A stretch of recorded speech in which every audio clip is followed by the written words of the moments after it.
Good evening and welcome into Queen City News at 6. I'm Robin Kanady.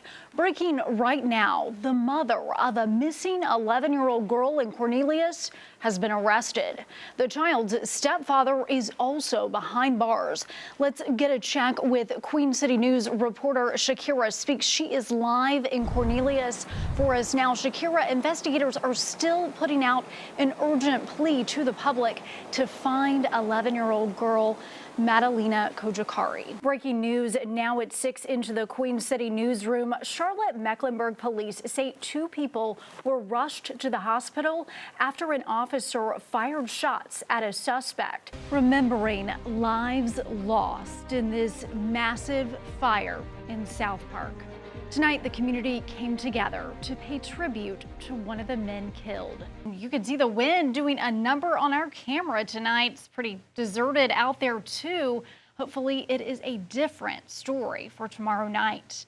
And we've got you covered tonight with the latest forecast and race details. Meteorologist Andrew Brightman is with us, as well as Charlotte Sports Live's Grace Grill. Andrew, I think it's appropriate to say, get us up to speed. Oh, it's a great pun there, Robin. We want to get straight to your weekend forecast. Meteorologist Elisa Raffa joining us now. You said hot and humid is the story today. Garland spoke within the past 45 minutes, saying this was not a decision he took lightly.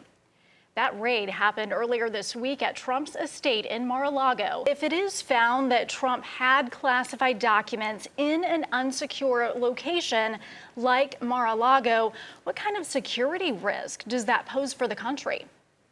Well, I think it does pose a security risk. Queen City News captured exclusive video of the disruption inside the mall as it was happening, and we spoke to shoppers who witnessed the confusion. By the looks of it, shoppers got out in a hurry, tipping over tables, spilling sodas, and leaving lunch behind. They just basically shut us all into the store. Heather Greathouse hid out with fellow shoppers for a while inside Belk as security officers scurried inside the H&M store. All of the attention focused around H&M. That's right beside the food court, which officers taped off. The fire alarm started going off and we were told to evacuate the building. Crews used a power boat to push that plane down the river, and they brought it here, guided it right into this boat ramp area where they're working to pull it out. Now they have attached ropes to this plane, and those ropes are attached to a building behind us so that they can get it out of the water. They put rafts under each of the wings to pull it down the river, and it arrived here at this boat landing just about half an hour ago. Now, first responders say the pilot and passenger described this as a soft landing on the Catawba River this morning.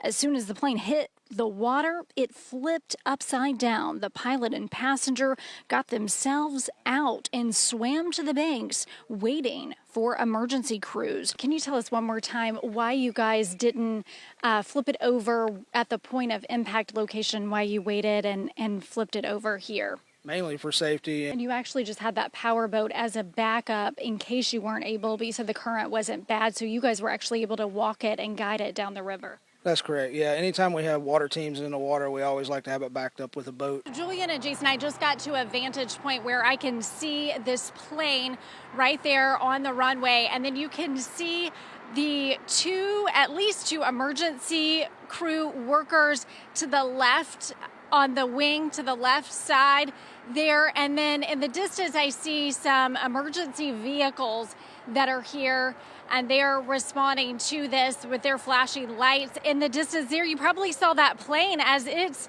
landing here at the airport. So there is still it's still a day with activity going on as we understand this Delta plane has landed without its landing gear. There also were concerns about firefighters. There were 2 Mayday call-outs, and that means firefighters had to go in and rescue other firefighters. A construction worker who was inside and got out of there tells me the flames were coming from the bottom of the building, so he was really worried about those workers on the top floors. Oh my God. They started screaming, get out, because the building's on fire. Alejandro Quiroga was working inside on the first floor when the fire erupted, and he had to escape. Well, I saw the building in flames and coming down, so, it's scary.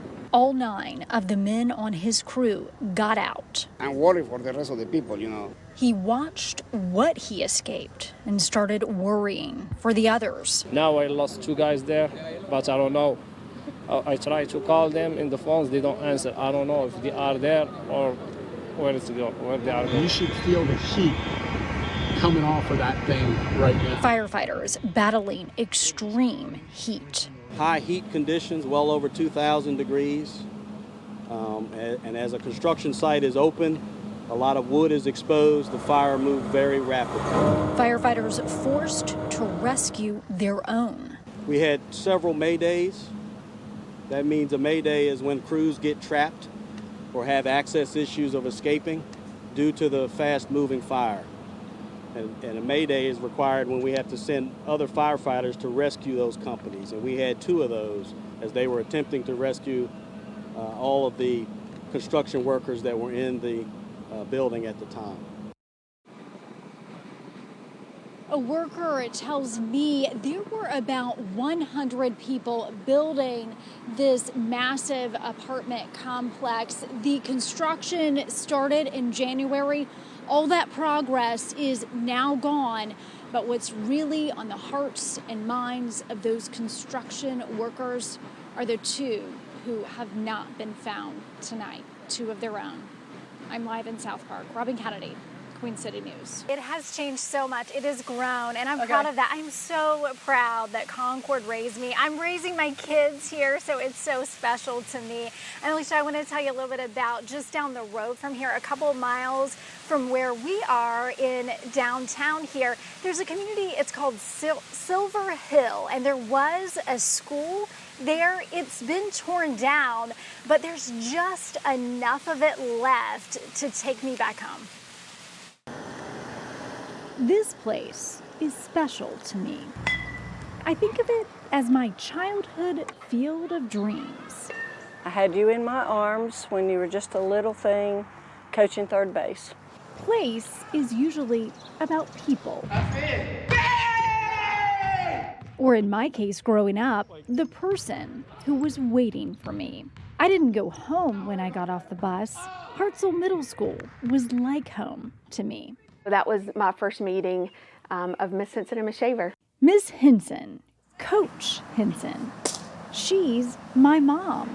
Outside of my faith and my family, I guess that's the most important thing in my life is softball. She coached in Concord for decades. Ooh, that was a long time ago. Assisting hundreds and hundreds of teens with not only taking shots, but making them. Hartselle Middle School, J. and Freeze Middle School, and C.C. Griffin. She won't tell you, but she won a lot.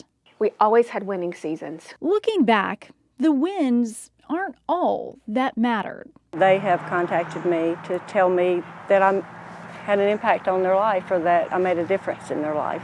Those young athletes. I didn't realize at 13 or 14 that she was influencing the type of leader that I would want to become one day. They're now moms themselves. He said, Mom, a good coach teaches me about baseball, but a great coach teaches me about life.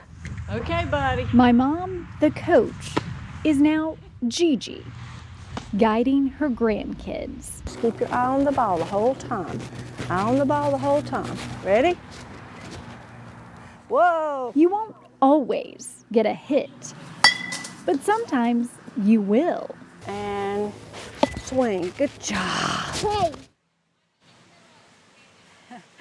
and one of those life lessons my mom taught me is to be your own person and find your own passions. You see, she was a basketball and softball coach, but I became a cheerleader, and I am proud to say my alma mater, the Central Cabarrus Viking cheerleaders, are right here, and they're performing for us. Let's see their skills right now.